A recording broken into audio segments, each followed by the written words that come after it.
What's up, everybody? Welcome back to the Clearance Camo Podcast. I'm your host, the Clearance Camo Hunter. I appreciate you all for tuning in today. Today's episode is going to be about hunting longer than you expected, so stay tuned for that. But first, we're going to have a word from our sponsor. Our sponsor today is Amen2 Magazines. You can check them out at amen2mags.com. Strongly recommend you look at those guys. They make some pretty cool stuff. They have the transparent magazines now, too, so you have a hard time counting to 30 like I do when you get behind the trigger. It's pretty convenient for that. They also make some other AR parts besides magazines. So, you know, they're getting in that game, and they're doing pretty darn well at it. So I recommend you check those guys out. I run a lot of Amen2 magazines. Other than the magazines that come with the guns, I believe that's all that I've ever purchased, actually. Fantastic guys, made in the United States. Strongly recommend you give those guys a look. Their new Mod 3 magazines are super smooth. They run great. So check those guys out, especially if you need a magazine for your 6.5 Grendel or 6 ARC. They have those magazines as well. They also have some pretty decent swag, so if you're into patches like I am, they have some pretty cool patches. Right now I'm actually staring at one that's Banana Mag. It's a magazine inside of a banana peel. It's pretty darn cool. So go ahead and check those guys out. Strongly recommend it. But if you're also looking for some storage solutions, either while you're on the range or at home, you can check out XMod Gear. So the letter X, MOD Gear. Check those out. They're like a dispenser for your magazines that don't require a lot of fine motor skills. So if you have a standard mag pouch where you have to unsnap it or you got to take the bungee cord off, that requires a little bit more motor skills than what these do. So check that out. You can check them out at xmodgear.com. Use the coupon code of ClearCam30, so CLEARCAM30. Check that out. Give you 30% off of your order. So that would be pretty cool. And I believe right now they're even running a free shipping offer for a limited time. So maybe give that a whirl. And I'll tell you what, that 30% discount will definitely help on these. So go ahead and check them out. They're also made in the United States. They're high quality. If you check out their Instagram, they even have a video of them running over this mod pack, and it's pretty nifty. But they also have an adapter, so you can put magnets on it. So you can stick it to the side of your safe, or you can stick it to the side of your vehicle. If you're looking for some storage while you're at home, stick it to the side of your safe or gun cabinet, or the side of your fridge, whatever you're into that's magnetic. While you're out on the range, you can stick it up against the inside of your bed of your pickup, or on the side of your pickup, whatever you want to do.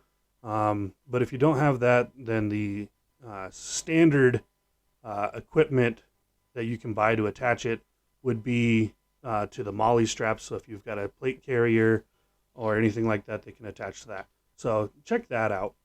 Excuse me. So let's go ahead and jump into today's story. So like I said, we're going to talk a little bit today about if you're out hunting longer than you expected. This also applies for fishing. But typically if I'm fishing with my wife. Usually if I'm big game hunting, I'm also with her. But if I'm duck hunting, my wife generally isn't there. She isn't too much into hunting ducks. I think a lot of that has to do with the fact that we have ducks, and she can't quite bring herself to kill one. So I guess you got to draw a line somewhere, and so that's hers. But when I go out duck hunting, I really like to stay out there as long as I can. It doesn't matter really what I'm hunting or anything. I like to stay out there as long as I can. I want to be as successful as I possibly can. And so I really want to be there until either I limit out or until I can no longer hunt anymore. So to give you an example, if you hop on my Instagram at clearancecamo_DOT_COM, you can see a picture on there of it's a boat with a few ducks on the front of the boat and a dog. It's one of the first pictures that I posted. So it's going to be down towards the bottom. That was actually a day that it was just dumping snow, and I told my wife I was only going to be out for a few hours, which Anybody out there who hears their significant other say that they're only going to be out for a few hours, it's kind of like your mom going into Target. She says she's only going to be a couple of minutes. You know better than that. But my wife was home with the kids, and the kids were all kind of rambunctious that day. So she was kind of trying to stick me to that whole couple hours thing. But the snow was falling, but the ducks were flying. And if we would have been better shots, we would have been off the water a long time before we were. But we were slaying the ducks as fast as we could, and they just kept coming. But it was one of those deals where the snow was coming down so hard where you would set the gun in front of you, and one of us was looking upstream, the other one's looking downstream, and we'd see what we could see coming. And we kind of had to rely on our ears a lot to see if we could hear them quacking as they were coming through, just to try and get an idea. But if they were coming down close to the water and they were zipping by, you wouldn't get a shot. You couldn't see them by the time you got your gun up to your shoulder. So, it was kind of a rough day, but we were slaying them. And my wife called me while I'm on the water, and the ducks were coming in. And my buddy goes, "Ducks, ducks, ducks!" And so while I'm on the phone with my wife, she has to hear me on the duck call, calling them in, and then she hears a couple of shots. And she was not thrilled about that, but that kind of calmed her down a bit, I would say, because it's not like we were out there, shooting the breeze, or we were just out doing nothing or at the bar drinking beer. We were actually out doing what we set out to do. And so that kind of calmed her down a bit. But I do have a tendency, in case you haven't noticed, to talk for a while.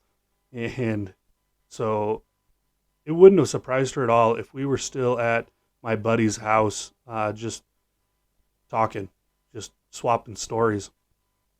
I do have a tendency to just keep telling stories, which is a lot of why I started this podcast. So maybe my podcast will kind of bring that down a little bit. But anyway, my wife wasn't very thrilled. After we got our limit, we got off the water, and I head home, and my wife was like, "Your turn." And so I set the ducks down, and I took care of the kids for a little bit. And when they were all eating dinner, I went out and I processed the ducks, and I like to soak my duck breast in buttermilk. A lot of guys will tell you not to. A lot of guys tell you to do that. I prefer to do it, but to each their own. So I got my the breast soaking, not my breast, the duck breasts, and got those soaking, and then washed my hands up and cleaned up dinner and got the kids ready for bed. So it worked out all right, but there's been times where I'll be out longer than I expect to. I guess one of the biggest things you can do if you have that scenario, don't tell your significant other that they should have expected this, even though you told them it was only going to be a couple of hours. Don't do that. That doesn't go over well. What you should do, I suppose, is call them and let them know what's going on, so they know you're safe, or at least shoot them a text. So give that a whirl and see how that goes over. My wife's different than most women. She responds really well to me hunting and fishing because she's an outdoorsman too, and she really enjoys being out there. And so it's kind of a give and take. So if I'm out later than I expect to, I have to kind of, I shouldn't say be forgiving, but that's what's coming to mind if she's out later than she expects to. But that also applies to if we're in town and she's going to a store or whatever. I kind of got to give her that moment where she can just kind of be on her own and do what she wants to do. So definitely, it is a give and take, but be respectful of your significant other, especially when you're in a scenario where people get hurt a lot or have the opportunity to get hurt. That day I actually did get hurt. I cut the side of my hand open on a Russian olive, and I cut it pretty deep. I got a decent scar on my hand from it.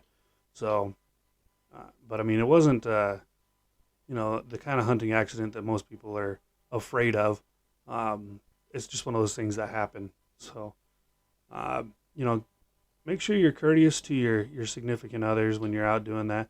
Or if you're going to go on like a whim, make sure you call them, make sure that's going to go over all right, and explain why you're doing it. I'm one of those guys where if I've had a rough day, I like to go out and swing by the river and just cast my line a little bit and just fish and get my mind off of things. So if I'm going to do that, I'll shoot my wife a text and let her know that I'm going to do that because I had a rough day or whatever the scenario may be. And she's pretty understanding. If your significant other is not so understanding, yeah, take marital advice from me, but maybe talk to them and tell them why that's important. No, I'm not a marriage counselor, so take that with a grain of salt. But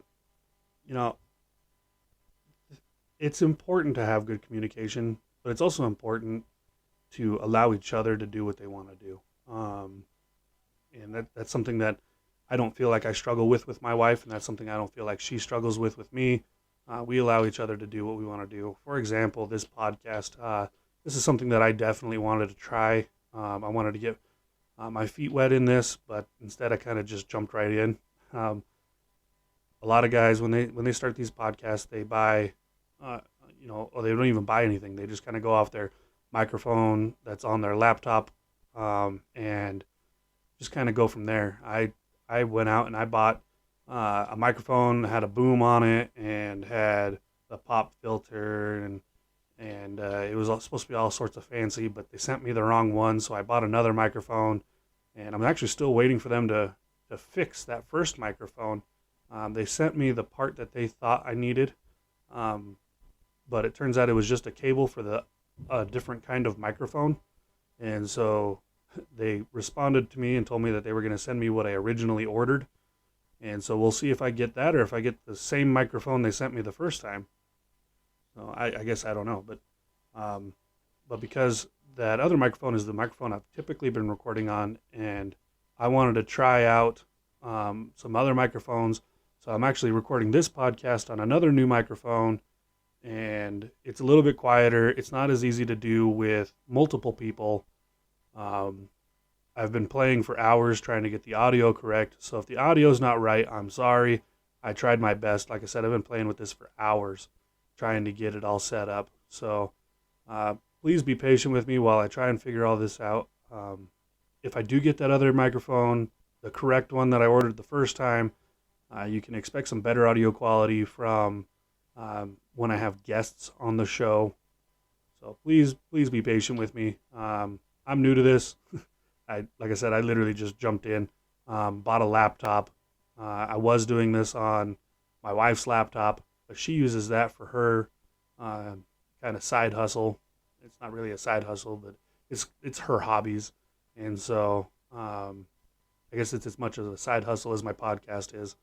So right now, I'm not making any money on this, and I really don't plan to make money on this.